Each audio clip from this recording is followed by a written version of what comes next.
Welcome back to the deep dive. Today, we're jumping into something that could really shake up digital content creation. Mm-hmm. We're talking 3D characters. Yeah, specifically how we make them. Our sources today look at, well, one of the biggest headaches in gaming and animation, getting those characters built quickly. And not just quickly, but, usefully. Exactly. We're Yeah. talking about taking a simple 2D image, could be a photo, concept art, anything really, and in just minutes, generating a pretty complex, high-quality 3D avatar. And crucially, one that's ready to use almost immediately. Like, drop it into a game engine ready. Which historically, that just wasn't really possible, was it? Not easily, no. High-quality 3D character work has always been, well, slow.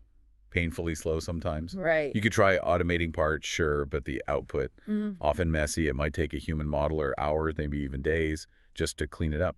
Or you used older methods that were okay, quality-wise, but just took forever to process. Exactly. Optimization techniques that worked but were incredibly slow. And maybe the biggest issue, the final model wasn't easy to edit at all. Okay, so that tees up our deep dive today perfectly. We're digging into this pipeline called StdGEN. Right, StdGEN. It was presented by researchers from Tencent AI Lab and Tsinghua University at CVPR 2025. The paper title gives it away. Semantic-Decomposed 3D character generation from single images. Semantic-Decomposed, that sounds like the key part. It really is. Our mission here is to figure out how StdGEN basically short-circuits that whole traditional pipeline. They seem to have cracked that core problem, getting high speed and high utility, that decomposability at the same time. So the big claims, the things that'll make studios sit up and listen, are decomposability, effectiveness, and efficiency. Yeah. They're saying you can generate production-ready 3D characters already split into useful parts, body, clothes, hair, all optimized and ready for things like rigging. And the picker is the speed. In under 3 minutes. Wow, okay, that's not just a bit faster. That fundamentally changes things, the whole economics of creating characters. Absolutely. So let's start there with the utility part. Decomposition. Why is that separation so important? If the quality's good, why not just use one solid mesh? Why is decomposability such a critical thing for, say, VR or games? It really comes down to control Mm-hmm. and physics. A single watertight mesh, as they call it, it's basically just one solid lump. Like a statue. Exactly, like a statue. Now, imagine you want that character's coat to flutter in the wind, or you want their backpack to bounce realistically when they run. You need separate physics simulations for those things. Ah, And you can't easily apply those if the coat or the backpack is, like, fused directly to the body mesh. yeah. Decomposition means these parts, body, clothes, hair, accessories, maybe are separate objects. Which makes them easier to edit. Much easier. Think about swapping out a character's shirt or changing their hairstyle. If it's decomposed, you can potentially just switch out that one component without messing with the rest of the avatar. Plus, it's essential for proper rigging, for animation, and for applying those realistic physics. Okay, that makes sense. And you're saying previous systems really struggled with providing that. They were either slow or just gave you that solid lump. That's pretty much it. Yeah. Look at the older generative methods, the ones relying on score distillation loss or SDS. SDS, right, I've heard of that. Yeah. Uses 2D models to guide 3D generation. Yeah, it's clever, but the big downside was always the time. It often took hours of optimization per character, and the textures could be kind of blurry or coarse. So decent shapes maybe, but way too slow for actual production pipeline. Exactly. Then you had other approaches like character gen. They got faster, definitely more What efficient. was a catch? Big catch. The output was just that holistic avatar, a single watertight mesh, zero decomposability built in. So if an artist needed the shirt separated, They had to do it manually afterwards. Basically, perform digital surgery on the mesh to cut it apart, which takes time and skill. StdGEN claims to skip that whole messy step. okay, so how does StdGEN pull this off? How does it avoid the hours of optimization and give you the separate pieces? Let's walk through their process, starting with just that one input image. Okay, so the pipeline breaks down into 3 main stages. Each one is pretty specialized. Stage 1 tackles a really fundamental problem in 3D reconstruction from a single image, occlusion. Meaning parts of the character are hidden. Right. If your input image is someone, say, leaning forward or with their arms crossed, you can't see their back or parts of their chest. The system has no information about those hidden areas. And why is that a problem for the later stages? Because stage 2 needs to generate multiple, consistent views of the character front back sides. If the starting pose is really complex and occluded, trying to guess what the hidden parts look like from different angles becomes, well, almost impossible to do consistently. Gotcha. So stage one fixes the pose first. Exactly. Stage one is canonicalization. It takes that input image, whatever the original pose, and transforms it into a standard 2D A pose. Standing straight, arms angled down about 45 degrees. A pose. That's a very standard pose in 3D modeling, right? Makes Yeah. sense to standardize. It simplifies the geometry problem massively for the next step. But wait, if you change the pose, how do you make sure it still looks like the same character from the original image? You don't want it to suddenly look like someone else just because they're standing differently. That's a great question, and that's where some clever tech comes in. They use the Stable Diffusion model, which is good at generating images, but they enhance it with something called reference net. Reference now. Think of it like an identity lock. Yeah. Its whole job is to constantly look back at the original input image and make sure that as the pose changes to the A pose, the crucial details, the face, the style, the textures, the specific look and feel are preserved. Okay, so the pose gets standardized, but the character's essence remains intact. Clever. Now we have a clean 2D A pose character. What's stage two? Stage 2 is multi-view generation. Now that we have this nice clean A pose, StdGE uses a specialized, efficient multi-view diffusion model. Its job is to generate a whole set of data needed for the 3D reconstruction. Kind of data. It outputs RGB images, basically, color pictures from 6 different orthogonal viewpoints, front, back, left, right, top, bottom. And, critically, it also generates consistent normal maps for each of those views, often at high resolution, like 1 to 24 by 1 to 24. Normal map. Those store surface detail information, right? Like wrinkles and seams. Exactly. They capture the fine geometric details. And you stress consistent normal maps. Why is consistency so important here? Maybe so hard to get right, usually. That's really one of the secret sauces. If the normal maps aren't consistent, like if a wrinkle on the shirt looks slightly different in the front view compared to the side view, then when you try to build the 3D mesh from that data, you get artifacts. Weird seams, jagged edges, things just not lining up. Right. Getting that consistency across multiple generated views is tough. StdGEN tackles this by training its multi-view model specifically with consistency in mind, likely using constraints derived from existing 3D assets during training. It forces the generated maps to agree with each other geometrically. And those high-res, consistent normal maps become crucial later. Absolutely crucial. They provide the detailed geometric guidance needed for the final mesh refinement stage, ensuring those fine surface details look realistic. Okay, so we have consistent multi-view images and normal maps. Now for the magic. Stage 3, building the actual 3D model. This involves the core component, right? The semantic-aware large reconstruction model, or SLRM. Yes, this is the heart of StdGEN. Yes. SLRM. It's designed for both speed and, importantly, that semantic decomposition we talked about. So what is it, technically? It's a transformer-based model. It builds on the idea of large reconstruction models, or LRMs, which often use these things called hybrid implicit fields, think NERF or SDF representations, to define the 3D shape. But SLRM adds a crucial twist. It incorporates semantics. So it's not just figuring out the shape and color. It's simultaneously figuring out the shape, the color, and which part of the shape belongs to which semantic category, like body, clothes, or hair. Whoa, okay, hang on. Let me process that. So it's not like it builds the whole 3D shape first and then tries to figure out, okay, where does the t-shirt end and the skin begin? Exactly not. It's actually labeling the t-shirt as t-shirt while it's constructing the 3D geometry of the t-shirt. That's the core idea. It performs joint reconstruction of geometry, color, and semantics. And it does this using what they call a differentiable multi-layer semantic surface extraction scheme. Fancy name, but yeah, it's fancy. basically Pull out the separate meshes. Precisely. It can extract distinct meshes, one for the body, one for the clothes, one for the hair, directly from that underlying implicit representation. And here's the speed part. It does this in a single, fast, feed-forward manner. No lengthy optimization needed at this stage. One pass. That's impressive. You feed it the multi-view data and out pops separated meshes. Pretty much. But, you know, even the best feed-forward models sometimes miss the really fine details, right? The output might be generally correct, but maybe lacks that super sharp, high-frequency detail.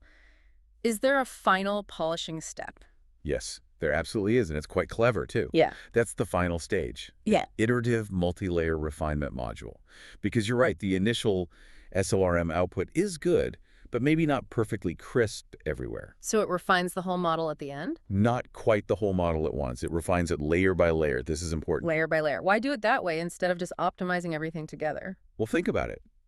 If you try to refine the hair and the body mesh simultaneously, Maybe pulling the hair geometry into a better shape accidentally messes up the underlying shoulder geometry. You can get weird interactions. Interference between the parts. Exactly. So StdGEN does it sequentially. First, it optimizes the base human model geometry, locks that down.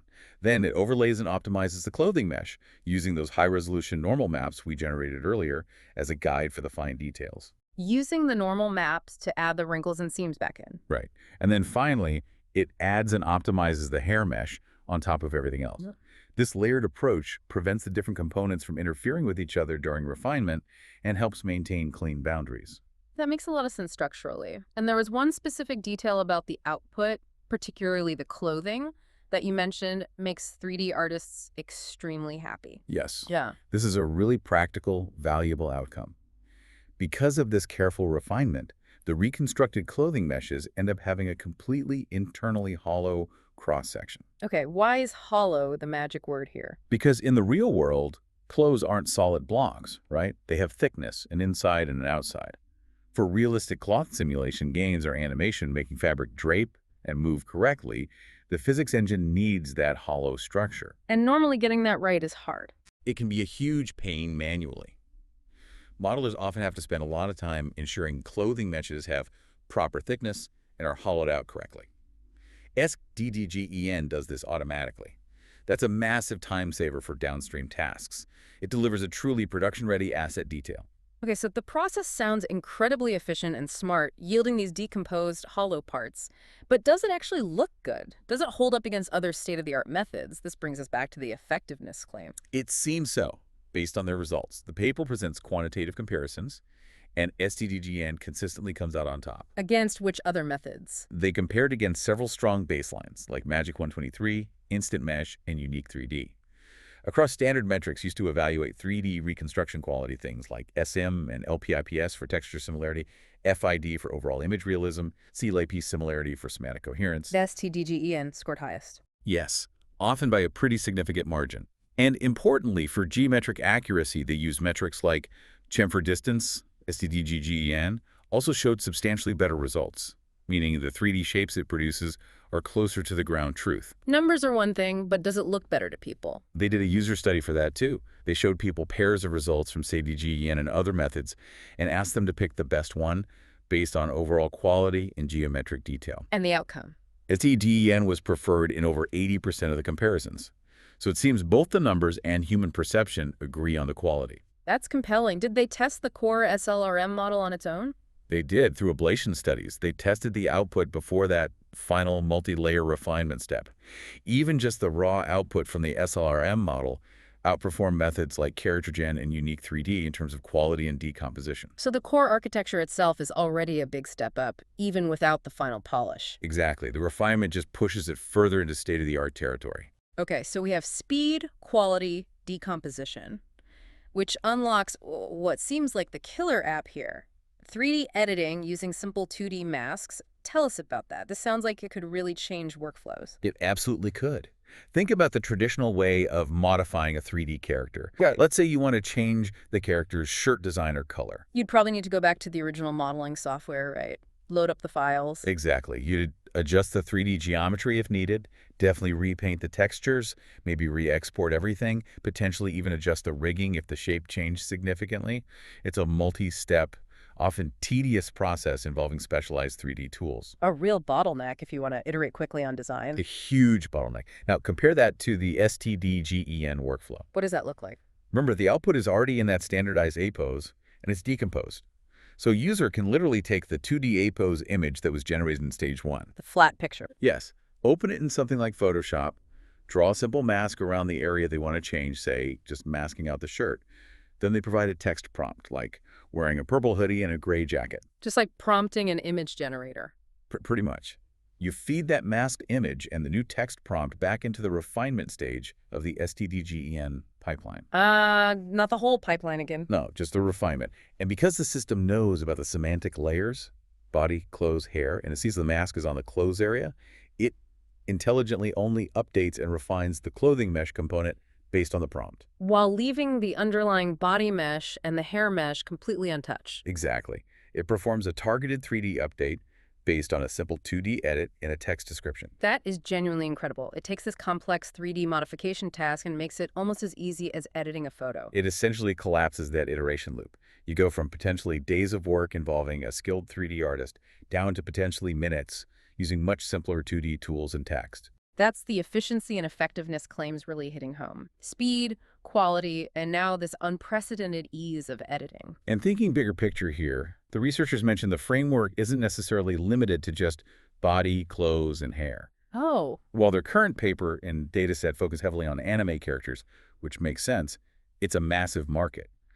The underlying SLRM architecture is designed to potentially learn and extract an arbitrary number of semantic categories. so you could train it to recognize and separate accessories, shoes, different layers of clothing? Potentially, yes. Yeah. The core mechanism is generalizable. It's built to handle more complexity if trained on the right data. Which leads us nicely into that final provocative thought, something for you, the listener, to chew on. Right now, StdGEN uses a predefined list of semantic categories based human, clothes, hair, based on how it was trained. But the researchers hint at future work. Imagine extending this.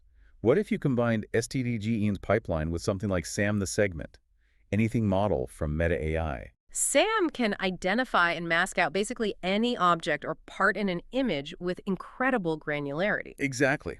So what if you could use SAM, or a similar tool, to allow for fine-grained arbitrary semantic decomposition on the fly? Not just clothes, but shirt collar, left sleeve cuff, zipper pull, belt buckle. Every tiny component identified and separated during generation. And StdGEN could then generate high-quality, separated 3D meshes for every single one of those tiny parts in minutes. That's the implication. If you could achieve that level of automatic, high-quality decomposition for literally every element of an avatar, how profoundly does that change the role of a traditional 3D character modeler? It sounds less like painstakingly sculpting polygons and UV mapping textures. So maybe more like guiding the generation, curating the results, performing high-level edits via prompts and masks, focusing purely on the artistic direction and iteration speed rather than the low-level technical construction. The 3D modeler becomes more of a 3D editor or director, perhaps, leveraging these powerful tools instead of building everything manually from scratch. It's a fascinating possibility. Does it eliminate the role? Probably not. But it could drastically shift the required skills and the day-to-day workflow. Definitely something to think about as these technologies continue to accelerate. A potential future where generating complex, editable 3D assets is almost as easy as describing them. The speed of progress is just remarkable. It truly is. Well, that's all the time we have for this deep dive into StdGEN. Thanks for exploring the sources with us. We'll be back soon with our next look at the cutting edge.